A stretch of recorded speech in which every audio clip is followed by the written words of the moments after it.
तुम्हारा नहीं चलेगा, नहीं चलेगा।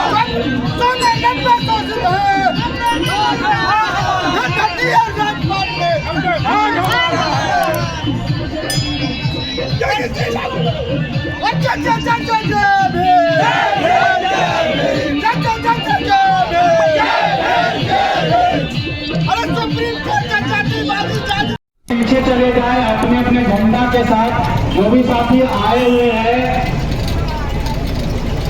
सभी साथियों से आग्रह है कि आप बैनर के पीछे चले जाए और क्रमबद्ध तरीके से थोड़ा दूरी बना के एक एक हाथ से आप लोग आपस में बने रहेंगे।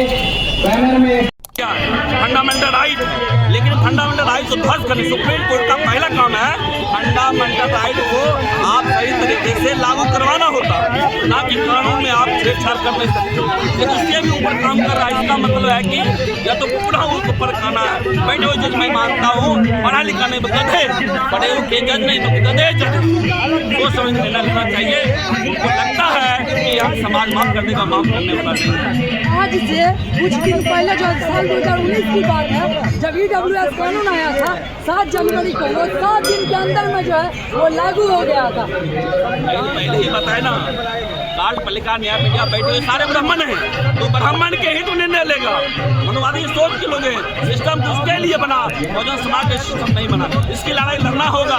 जब तक सिस्टम को क्लैप नहीं करेंगे तब तो लड़ाई सफल नहीं हो सकता। इसलिए लड़ाई में ये लड़ाई छोटी लड़ाई नहीं है। आपको भले लगता है कि सत्याग्रह है, ये लड़ाई हर युवा के अंदर खून गर्म है। कभी भी क्या हो सकता है ये सुप्रीम कोर्ट को सोचना पड़ेगा। तो हम लोग हमारा कुछ परिवर्तन करते हैं।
धीरे धीरे देखना कि चक्कर में नहीं पड़े। जितने भी काफी झंडा के आगे झंडा बैनर के पीछे चाहिए, बैनर के पीछे आइए या तो दूर चाहिए।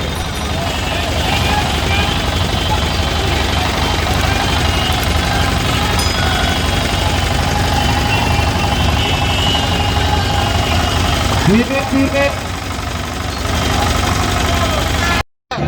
जब जो है इंटरव्यू देने के लिए जाता है तो उसको जो है नंबर काट करके उसको NFS लगा दिया जाता है। यह जो है योग्य नहीं है, जिससे हमारी भागीदारी जो है वहाँ तक नहीं पहुँच पाता है। मेन जो लड़ाई है कि कॉलेज यूनिवर्सिटी में जो वाइवा में हमारा नंबर काटा जाता है, हमारे SC ST OBC के लोगों के साथ भेदभाव होता है। उसके बाद जो है आप चले जाइए IAS IPS के एग्जाम में, उसमें इंटरव्यू में नंबर काट करके NFS लगा दिया जाता है। हमारी भागीदारी को शून्य बता दिया जाता है।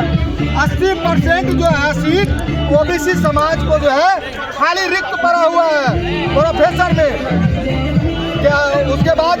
83% सीट जो है आदिवासियों में रिक्त पड़ा हुआ है, उसको NFS लगा करके रोक दिया जाता है। 64% सीट जो है प्रोफेसर में जो है आदिवासी का सीट खाली है, ST समाज का सीट खाली है।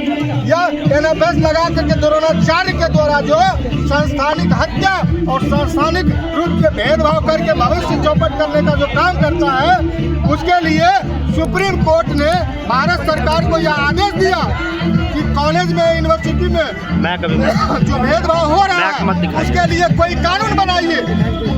जब भारत सरकार कानून लाया तो उसमें कुछ खामियां थी, मैं मानता हूं, लेकिन उसका विरोध जो है 10% वालों के द्वारा किया गया, जो घोर निंदनीय है। उसमें क्या जनरल समाज की महिलाएं नहीं है? जनरल समाज की महिलाएं हैं। क्या EWS के मतलब जो लोग नहीं है, EWS के लोग हैं। लेकिन कुछ प्रचार किया गया कि यह UGC कानून जो है गलत है।